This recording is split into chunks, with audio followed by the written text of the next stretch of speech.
যে দুনিয়াতে যে ব্যক্তি শয়তান মানুষ শয়তান, তার সাথে জিন শয়তানের যোগাযোগ থাকে। বিশ্বাস করেন না? দুনিয়াতে যে ব্যক্তি মানুষ শয়তান, তার সাথে জিন শয়তানের যোগাযোগ থাকে। একটা হাদিসে এমনও পড়েছিলাম আমরা স্টুডেন্ট লাইফে, আল্লাহ রাব্বুল আলামিন যখন কোনো আদেশ নাজিল করেন তখন ফেরেশতারা সেটা নিয়ে ডিসকাস করতে থাকেন আসমানে, এবং জিন জাতি প্রথম আসমানের কিনারা পর্যন্ত পৌঁছে যায় এবং সেখানে গিয়ে কানে শ্রবণ করার চেষ্টা করে কি নিয়ে আলোচনা করা হচ্ছে। যদি কোনো একটা সংবাদ তাদের কান পর্যন্ত চলে আসে, তাদেরকে বিতাড়িত করার জন্য আল্লাহ রাব্বুল আলামিন উল্কাপিণ্ড ছোড়েন। ওখানকার ফেরেশতারা আছেন, তারা অগ্নিশিখা নির্বাপন করেন। সূরা সফফাতের প্রথম দিকে পড়ে দেখবেন।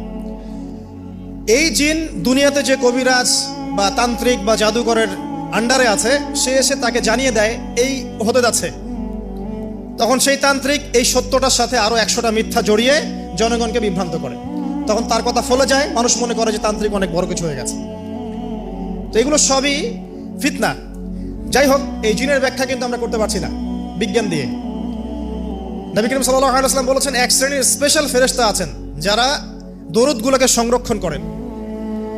আমরা যে কথাগুলো বলছি রেকর্ড হয়ে যাচ্ছে না? আজকে থেকে 100 বছর 200 বছর আগে মানুষ এটা কল্পনা করতে পারতো? আমরা এখন যেখানেই মুভ করছি, সিসি ক্যামেরা, ভিডিও, এটা সেটা, স্যাটেলাইট, এগুলো আছে না? আজকে থেকে 300 বছর আগে মানুষ এগুলো বিশ্বাস করতে পারতো? আজকে থেকে 1000 বছর আগের কোনো মানুষকে বলেন যে স্যাটেলাইট দিয়ে পুরো বিশ্ব নিয়ন্ত্রণ করা যায়, সে বলবে যে পাগল। তার মাথায় ঢুকবেই না স্যাটেলাইট কি জিনিস। ঠিক একইভাবে আল্লাহ পাকের জ্ঞান হচ্ছে লক্ষ কোটি কোটি বছর আগের, চির নতুন, চির প্রাচীন, চির আধুনিক। এই জ্ঞানের ঊর্ধ্বে কারো জ্ঞান নয়। এই জন্য এখন এগুলো কথা অনেকেই প্রশ্ন তোলে যে ফেরেশতা আবার কি জিনিস, জিন আবার কি, ইসলাম এগুলোতে কেন বিশ্বাস করে? সুবহানাল্লাহ। মানে তাদের বক্তব্য হচ্ছে ল্যাবরেটরিতে যেটা প্রমাণ করা যাবে না সেটার অস্তিত্ব নাই। প্রত্যেকটা বস্তুকে হয় কঠিন হতে হবে, না হলে তরল, না হলে বায়বীয়, এর বাইরে কিছু নাই। আসলে কি তাই? তো সবকিছুকেই বিজ্ঞান দিয়ে ব্যাখ্যা করতে হবে জরুরি না, এর ঊর্ধ্বে অনেক কিছু আছে। এর জ্ঞান, এর শেষ সীমা থেকে আল্লাহ পাকের জ্ঞান শুরু হয়। অতএব এটাকেই চূড়ান্ত জ্ঞানের মানদণ্ড মনে করার কোনো কারণ নাই। আমাদের মধ্যে একটা শিরকি আকীদা ঢুকে গেছে এখন। এটা একটা শিরকি আকীদা। সেটা হচ্ছে যে কোনো বিষয় যদি বৈজ্ঞানিকভাবে প্রমাণিত না হয়, কোরআন সুন্নাহয় থাকলেও মনে করি এটার অস্তিত্ব নাই। এটা আমাদের সাইকোলজিক্যাল সমস্যা। এখন এই জেনারেশনের বেশি সমস্যা, কারণ তারা পড়াশোনা করতে করতে মনে করছে সব কিছুকেই বিজ্ঞান দিয়ে প্রমাণ করতে হবে। তুমি তো তোমার আত্মাকেই প্রমাণ করতে পারবে না। একটা মানুষ হাঁটছে রাস্তা দিয়ে, পড়ে গেল, ডেড। এরকম হচ্ছে না? তাহলে কি এমন ছিল তার দেহের মধ্যে, বের হয়ে চলে গেল, সে ডেড? বলবে হৃদযন্ত্রের ক্রিয়া বন্ধ হয়ে মারা গেছে। তো ক্রিয়াটা বন্ধ হলো কিভাবে? কে হুকুম করলো? কার আদেশে বন্ধ হলো? কে নিয়ে গেল রুহটা, আত্মাটা? তো এগুলো তো ব্যাখ্যা করতে পারবে না। সো এই কনসেপ্ট থেকে বের হয়ে আসতে হবে যে প্রত্যেকটা বিষয় বিজ্ঞান দিয়ে প্রমাণ হলে পরেই বিশ্বাস করবো, না হলে করবো না। এটা ঠিক নয়। কোরআন এবং সুন্নাহ যা আছে এটা চূড়ান্ত।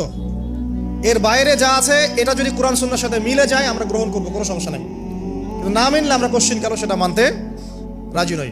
আসুন, নবী করিম সাল্লাল্লাহু আলাইহি ওয়াসাল্লাম বলেছেন এক শ্রেণীর স্পেশাল ফেরেশতা আছেন, মালায়েকা, নূরের তৈরি, আলোর তৈরি, আলো দিয়ে তৈরি, নূর দিয়ে তৈরি, যারা নিঃসন্দেহে আলোর বেগের চেয়ে বেশি বেগে ভ্রমণ করতে পারেন, নিঃসন্দেহে। আচ্ছা, তো তারা স্পেশালি এই দরুদগুলোকে সংগ্রহ করেন। দরুদ এবং সালাম এটাকে সংগ্রহ করেন, করে নবী সাল্লাল্লাহু আলাইহি ওয়াসাল্লাম পর্যন্ত পৌঁছে দেন। এরপর আল্লাহ রাব্বুল আলামিন, আল্লাহ সুবহানাহু ওয়া তাআলার ইচ্ছায় নবী করিম সাল্লাল্লাহু আলাইহি ওয়াসাল্লাম এর জবাব দিয়ে থাকেন। একটু চিন্তা করেন যে আপনি মনে করেন আল্লাহ রাসূল সাল্লাল্লাহু আলাইহি ওয়াসাল্লামের দরজায় দাঁড়িয়ে আছেন, কথার কথা মনে করেন যে তিনি জীবিত আছেন, কথার কথা। আপনি তার বাড়ি চেনেন, তার বাসায় গেলেন, গিয়ে নক করলেন, গিয়ে নক করে বললেন আসসালামু আলাইকুম। এবার নবী সাল্লাল্লাহু আলাইহি ওয়াসাল্লাম ভিতর থেকে আপনাকে বললেন, কথার কথা ধরে নেন যে ওয়া আলাইকাস সালাম। এর অর্থ কি? ওয়া আলাইকাস সালাম অর্থ কি? আপনার উপরেও শান্তি বর্ষিত হোক। আচ্ছা, আবার মনে করেন আপনি বাসার ভিতরে আছেন, আপনার বাসায় নবীজি এসেছেন সাল্লাল্লাহু আলাইহি ওয়াসাল্লাম, কথার কথা।